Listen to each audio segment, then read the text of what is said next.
Olá pessoal, tudo bom com vocês? Hoje na nossa aula de História falaremos sobre a atividade mineradora no Brasil colonial, conteúdo que corresponde ao capítulo 11 da apostila de vocês. As regiões que teve início no processo de mineração foi a província de Minas Gerais e Mato Grosso, onde aconteceu as primeiras descobertas de ouro. A técnica utilizada foi a faiscação, que utilizava-se uma bateia, um tipo de peneira, onde se retirava os cascalhos do fundo do rio e ali peneirando, na luz do dia, à luz do sol, iria faiscar, iria cintilar as pedras que fossem preciosas. Quando houve essa descoberta, aconteceu então a Corrida do Ouro. Várias pessoas de outras províncias do Brasil e também do exterior da Europa vieram para essa região de Minas Gerais e Mato Grosso para extrair ouro, na esperança de um enriquecimento rápido e fácil. Lá na página 104 fala um pouquinho sobre esse processo denominado como a Corrida do Ouro. E para a metrópole portuguesa manter o controle sobre essa atividade mineradora, ela instaurou a divisão das jazidas em lotes, designando os mineradores com autorização da coroa. Ela impôs a tributação, chamado quinto, que é a quinta parte de tudo que era retirado. Então, 20% do ouro retirado era pago para a coroa portuguesa em forma de tributo, ou seja, imposto, e a casa de fundição, que era uma forma de controlar o contrabando. Isso porque havia, sim, o extravio das pedras dos metais preciosos e muitas vezes não passava pela fiscalização dos fiscais portugueses. Então, a casa de fundição era o local onde o ouro ele era derretido, transformado em barra, selado com o selo da coroa portuguesa, e aí só então ele poderia circular pelo território brasileiro e europeu. Qualquer ouro em pó, em pepitas, que não tivesse o selo da casa de fundição, o selo da coroa portuguesa, era considerado como um ouro, um metal precioso ilegal. E a mão de obra utilizada era a mão de obra escrava. A mineração, por sua vez, promoveu a interiorização do território brasileiro, promovendo o contato da região de Minas Gerais e Mato Grosso com outras províncias localizadas dentro da colônia.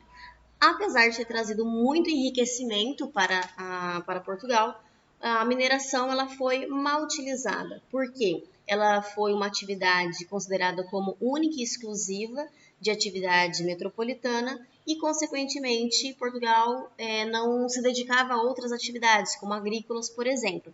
Isso fazia com que tudo que Portugal precisasse, necessitasse de bens de consumo, alimentos, tecidos, ela precisava comprar de outras nações. E foi exatamente isso.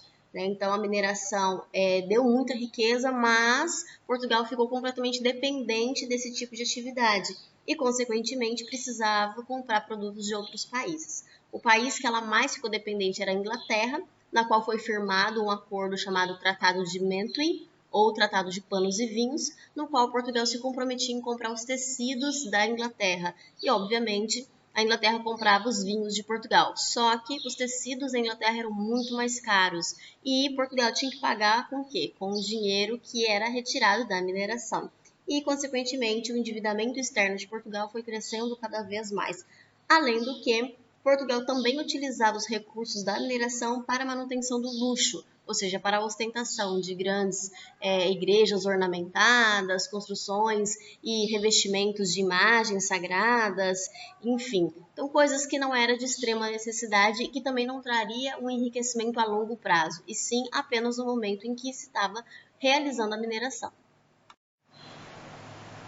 O processo minerador no Brasil promoveu inúmeras transformações.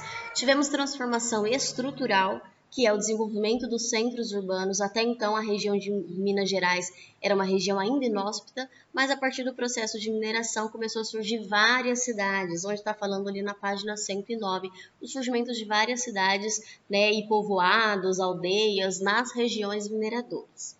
Também houve desenvolvimento cultural através da literatura, da escultura, da arquitetura e da pintura, tudo financiado com o dinheiro retirado da mineração. Houve também um desenvolvimento comercial através do intercâmbio entre as regiões, já que em Minas não se produzia nada, apenas se extraía o ouro e metais preciosos, as outras regiões forneciam alimentos, tecidos, mantimentos para a região de Minas Gerais e Mato Grosso.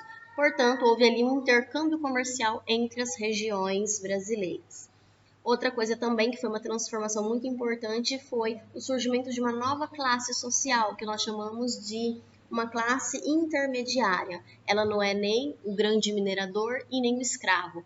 É uma classe de pessoas de classe média ou pobres que vive também da mineração, ou minerando ou fornecendo mercadorias para poder vender e sobreviver. Então, dali surgiu outros segmentos como sapateiros, padeiros, marceneiros, pedreiros, né, que vão ali prestar o seu serviço nessas regiões onde estava circulando muito dinheiro.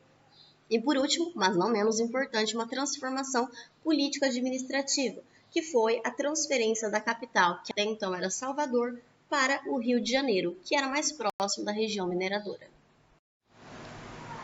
Mas, como tudo tem começo, meio e fim, o processo minerador no Brasil colonial também teve o seu período auge de grande desenvolvimento e o seu período de decadência. A partir de 1760, começou então o processo de decadência, as jazidas de ouro começou a diminuir bastante, porque o ouro ele não se multiplica, é um recurso natural, um recurso mineral que vai se esgotando conforme a sua retirada, e então esse esgotamento das jazidas começou a decair bastante a economia portuguesa. E em contrapartida, a metrópole portuguesa exigia cada vez mais impostos, pressionava cada vez mais os colonos aqui no Brasil a trabalhar, a minerar, para pagar as dívidas que Portugal tinha. Isso está falando lá na página 113 sobre esse processo de decadência. Por fim, os abusos da metrópole, que exigia esse recolhimento de tributos por parte dos colonos brasileiros, acabou gerando movimentos emancipacionistas, como o exemplo a Inconfidência Mineira, que iremos dar um pouquinho mais para frente. Bom, pessoal, espero que vocês tenham entendido. O processo de mineração aqui no Brasil colônia é um estudo bem simples, bem básico, não tem muito mistério para se compreender sobre isso, mas é importante porque ele teve grande relevância para a economia de Portugal e, consequentemente, do Brasil também, e principalmente para o adentramento das regiões aqui no interior. Então, começou a se ocupar mais o território, desenvolver mais setores urbanos. Então, é um período da história brasileira que tem uma grande importância durante o século XVIII. Espero que vocês tenham entendido, mas qualquer dúvida eu estou à disposição de vocês. Obrigada a todos e bons estudos!